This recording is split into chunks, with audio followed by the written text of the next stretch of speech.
2006 में यह मामला दर्ज हुआ था और भारतीय जनता पार्टी की सरकार के समय ही पुलिस ने अपराधी उमेश सिन्हा का नार्को टेस्ट कराया था। लेकिन नार्को टेस्ट में स्वयं राजेश मूर्त को 1 करोड़ देने की बातें आई, ब्रिजमोहन अग्रवाल को 2 करोड़ देने की बातें आई, मुख्यमंत्री तत्कालीन डॉक्टर रमन सिंह जी को 1 करोड़ देने की बातें आई, तत्कालीन गृह मंत्री रामविचार नेताम को 1 करोड़ रुपए देने की बातें आई, तत्कालीन फाइनेंस मिनिस्टर अमर अग्रवाल को 1 करोड़ देने की बातें आई।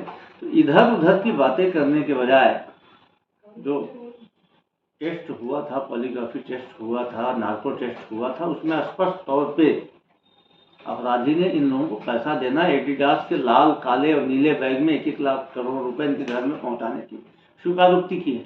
अब गरीबों के हक का पैसा इधर उधर की बातें करने के बजाय राजेश मूर्त उस पैसे को वापस करें। जो खातेदार हैं 22,000, उनके पैसा उनको वापस दिया जा सके।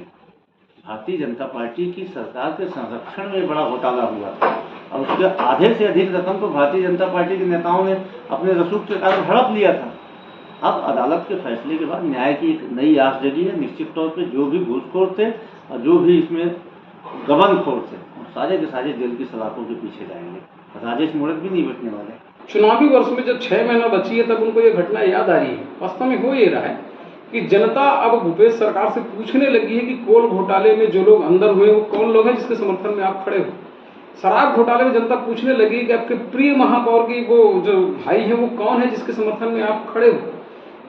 विधानसभा में इनके खाद्य मंत्री ने स्वीकार किया कि पीडीएस का 700 करोड़ रुपए का चावल घोटाला हुआ है। जनता अब अपने पैसे का हिसाब मांगने लगी है। जब छत्तीसगढ़ में कांग्रेस की सरकार बनी थी तब इन्होंने कई एसआईटी गठित की थी सब मामलों को लेके।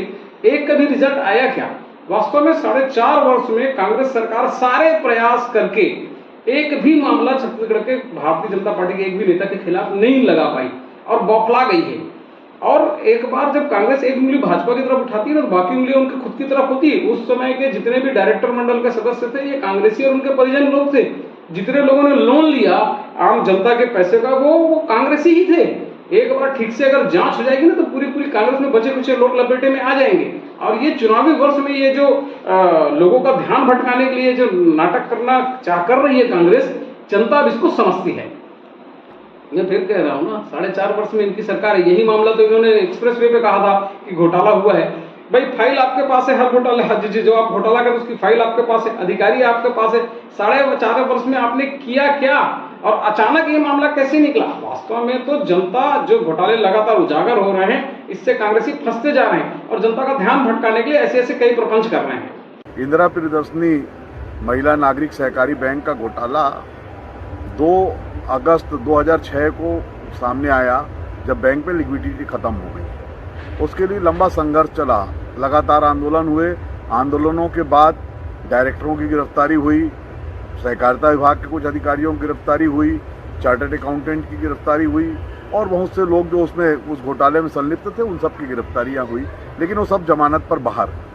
तत्कालीन मैनेजर उमेश सिन्हा की गिरफ्तारी के बाद उमेश सिन्हा का नार्को टेस्ट खातेदारों के लगातार प्रयास के बाद पुलिस के निवेदन पर न्यायालय के निर्देश पर हुआ। लेकिन जो नार्को टेस्ट 6, 7, 8 जून 2007 को हो गया, उस नार्को टेस्ट की रिपोर्ट पुलिस ने न्यायालय में जमा नहीं की। जिस न्यायालय के आदेश पर नार्को टेस्ट हुआ था, आखिर ये रिपोर्ट क्यों दबाई गई? क्योंकि लगातार घोटालेबाज लोगों को संरक्षण मिला, लगातार सारे लोग छूटते गए, किसी भी व्यक्ति के खिलाफ कठोर कार्रवाई जो होनी चाहिए थी नहीं हो रही थी।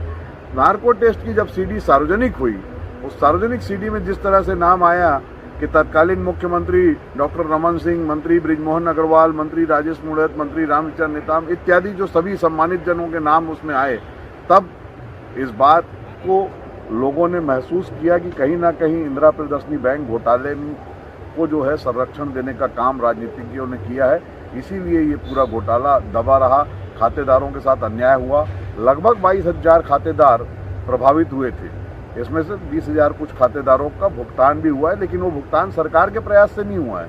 वो भुगतान इंश्योरेंस कंपनी के माध्यम से हुआ। जो आरबीआई के नियम है, प्रत्येक खातों का इंश्योरेंस होता है, तो जिनका अधिकतम 1 लाख रुपए तक था, 1,500 से लेकर जितना भी, तो उन लोगों को जो भुगतान मिला, अभी भी लगभग 14 करोड़ रुपए की राशि भुगतान की बाकी है, जिसको जो 1700-1800 खातेदारों के बीच वितरित करना है। पर उस दिशा में आज तक कोई प्रयास नहीं हुआ। जिन लोगों ने जिन सेल कंपनियों के माध्यम से इस बैंक को लूटा गया, उन सेल कंपनियों के खिलाफ भी आज तक कोई कार्रवाई नहीं हुई, बल्कि आज ईडी जो तरह तरह की जांच कर रही है। ये सेल कंपनियों के माध्यम से यदि धन शोधन का काम इंदिरा बैंक घोटाले में हुआ है, तो इस मामले पर भी उनकी निगाह होनी चाहिए। और मैं तो इंदिरा बैंक के खातेदारों की ओर से एक ही निवेदन माननीय मुख्यमंत्री जी से करना चाहूँगा, और कि इस बैंक घोटाले की जांच के लिए समयबद्ध जो है कार्यक्रम, समय सीमा तय होनी चाहिए कि समय सीमा के अंदर जांच हो, खातेदारों को न्याय मिले, खातेदारों का पैसा वापस मिले, और जितने भी दोषी हैं उन सब दोषियों को दंडित किया जाना चाहिए, चाहे वो दोषी कितने ही प्रभावशाली क्यों ना हो।